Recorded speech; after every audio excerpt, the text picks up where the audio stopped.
Hello, on se retrouve aujourd'hui pour une nouvelle vidéo, c'est vraiment que j'ai pas tourné moi de mon côté. Bref, on se retrouve aujourd'hui pour faire un nouveau tag, donc le petit tag du mois, et cette fois-ci c'est le tag si tu avais le choix. Honnêtement je sais plus du tout, je l'avais trouvé, ça fait un moment que je l'avais noté sur mon petit carnet spécial tag, donc je m'en souviens plus. En tout cas il y a 10 questions et je vais commencer maintenant. Si tu avais le choix entre un chiot ou un chien de la SPA, honnêtement cette question je la trouve un peu space parce que ça n'est pas comparable.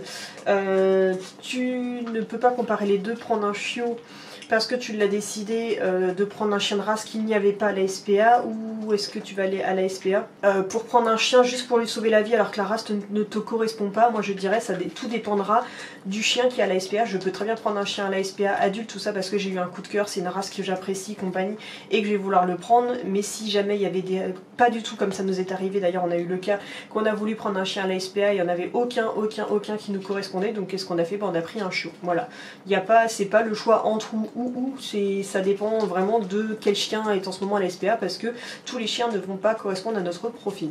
Mais à l'heure actuelle, si je devais prendre, de toute façon ce ne serait pas à la SPA, et en fait mon choix justement se fera plus tard. Soit je prendrai un chiot, soit je prendrai un chien adulte en association en Roumanie, donc chez Help Remember Me, voilà.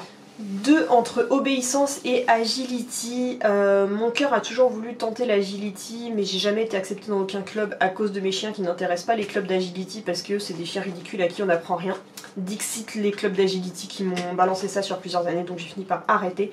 La mentalité a peut-être changé maintenant, mais j'ai fini par être totalement démotivée par la profession, donc au final je préfère quand même l'obéissance, que je puisse travailler moi-même à la maison. Mais j'avouerais que si jamais j'avais un grand jardin, je m'achèterais un parcours d'agility pour pouvoir m'entraîner moi-même avec mes doudous.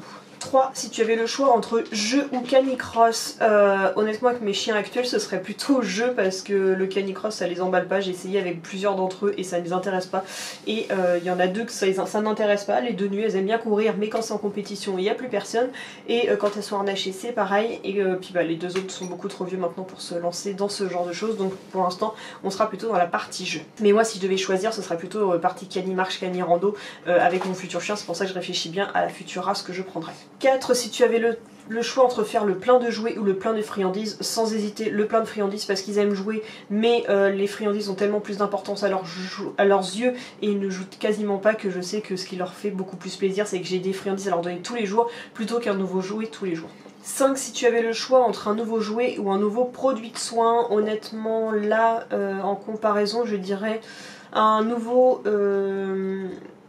jouet, parce que leur stock commence limite à descendre quand même, et les produits de soins j'en ai tellement à finir que j'en ai vraiment pas besoin actuellement, donc autant que je leur prenne quand même un nouveau jouet. Mais donc ça en premier ce sera friandises, jouets et produits de soins en dernier. Si tu avais le choix de dépenser 1000 € en matos canin, alors je sais pas si ça va faire 1000 € tout rond, mais je sais que je prendrai un collier Valentino chez Rayleigh Dog, je sais que je prendrai un support de gamelle, une boîte à croquettes et un bac à jouer de chez Made in Pukita. Je prendrai une table de toilettage, je prendrai un pulseur, une nouvelle tondeuse pour Mademoiselle Lady. Qu'est-ce que j'aurais vraiment besoin en matos? Je pense que c'est surtout ça pour lequel j'ai absolument besoin. Le sac à dos spécial rando, je sais plus de quelle marque c'est, mais je l'ai sur ma liste Amazon, donc un sac à dos dans lequel je pourrais mettre Lexi quand je fais des grosses randos et qu'elle commence à fatiguer au bout de plusieurs heures de marche.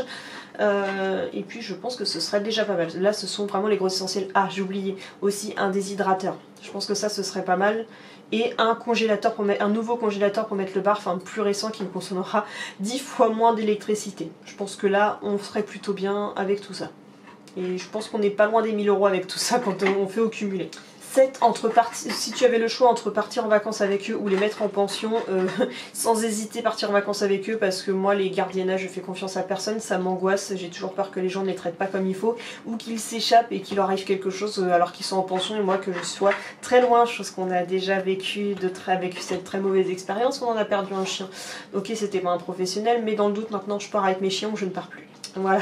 8, si tu avais le choix entre Beethoven ou Belle et Sébastien. Beethoven, parce que Belle et Sébastien, pour tout vous dire, je ne l'ai jamais vu. Je devais le voir, mais j'avais le DVD, sauf que je l'ai filé à ma mère pour qu'elle regarde, sauf que depuis je ne parle plus à ma mère, donc j'ai pas pu récupérer le DVD, donc je n'ai toujours pas vu.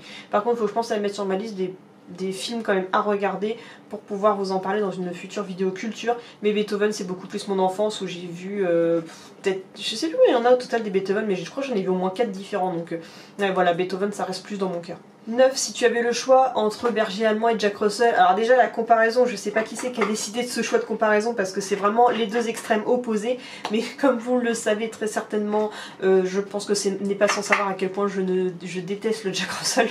Donc tout simplement, oui bien sûr que je prendrais sans aucune hésitation le Berger Allemand, même si ce serait un peu grand et que je suis pas sûre que j'arriverai à continuer à nourrir au barf, mais ça me dérangerait absolument pas d'avoir un Berger Allemand.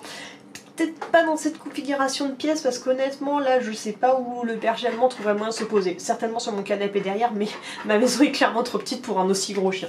Mais j'aime beaucoup les bergers allemands malgré tout.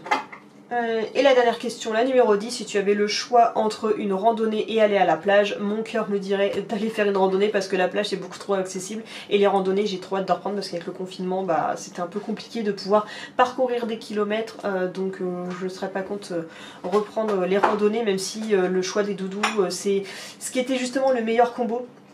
C'est quand j'ai fait une cagna rando à Etretat, puisque on a commencé sur la plage, on a fait la cagna rando et on a terminé sur la plage.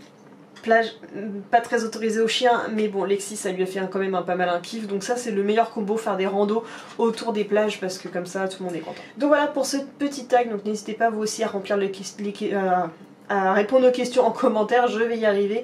En tout cas voilà, j'espère que cette vidéo vous a plu, si c'est le cas n'hésitez pas à liker, commenter, partager et surtout à vous abonner. Je vous dis à bientôt pour une prochaine vidéo et n'hésitez pas à regarder une petite pub sur YouTube et à activer la petite cloche. Bisous.